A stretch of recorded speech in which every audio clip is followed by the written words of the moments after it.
All right, let's just dive right into this. Welcome to today's explainer, where we're going to completely transform the way you speak. We are officially leaving behind that stiff, static textbook English and stepping straight into the really fast-paced, totally dynamic world of natural native speakers.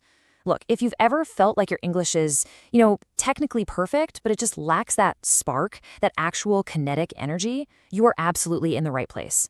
We're going to figure out how to stop sounding like a robot and start speaking with some real, genuine momentum.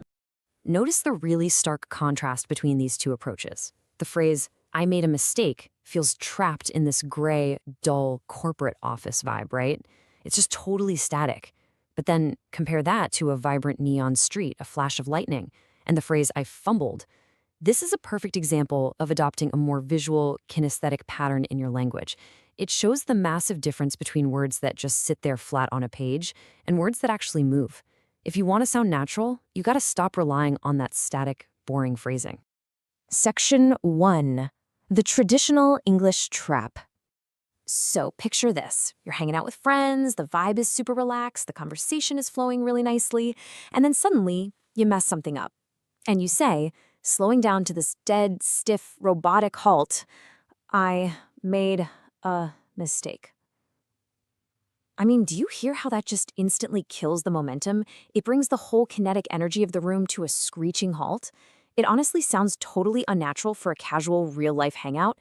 It's like you pulled out an instruction manual and started reading it out loud instead of just chatting with your buddies. Right, so why do we all default to this? Well, let's look at the textbook reality. First off, "I made a mistake" is taught in literally every single textbook. It's everywhere. And second, hey, it's 100% grammatically correct. You will absolutely pass every test with it. Actually, scratch that, you'll probably get an A+. But that third point is the real kicker here. It sounds completely robotic in real life. It traps you in this overly formal box. Native speakers simply don't talk like textbooks when they're out having a good time. They use language that has physical action and life to it. Section 2. The secret to speaking like a pro. Okay, this right here, this is the absolute game changer. The word is fumble. Native speakers drop the formal stuff all the time and constantly borrow these highly visual, action-packed words straight out of sports. Just visualize it for a second. Think about American football. A player has the ball, they're running fast, dodging tackles, and suddenly, boom, they drop it. That is a fumble. It's so kinesthetic, it's so physical. By using the word fumble to describe messing up a great opportunity in your own everyday life, you're injecting motion and emotion straight into your speech. You aren't just formally filing a report of an error, you're vividly painting a picture of a dropped opportunity. Section 3, real-life application. Okay, take a breath, really feel the modern, everyday emotion here, and try saying this with a natural conversational rhythm. "She was perfect, but I fumbled." Wow. Just think about how much more expressive that is compared to "she was perfect, but I made a mistake," right? The textbook version basically sounds like a data entry error. But "I fumbled," that tells a whole story. It instantly gives you that gut feeling of having something great right in your hands and accidentally letting it slip away.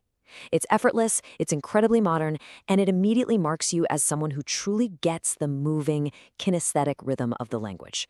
And that perfectly wraps up our explainer today. Language really shouldn't be this static, robotic list of rules you memorize. It needs to be dynamic, active, and full of movement. So, did you learn something new today? If you're ready to drop the textbook and start using this action-packed slang, drop a light bulb down below. And ask yourself, are you still speaking a language of static rules, or are you ready to speak a language of momentum?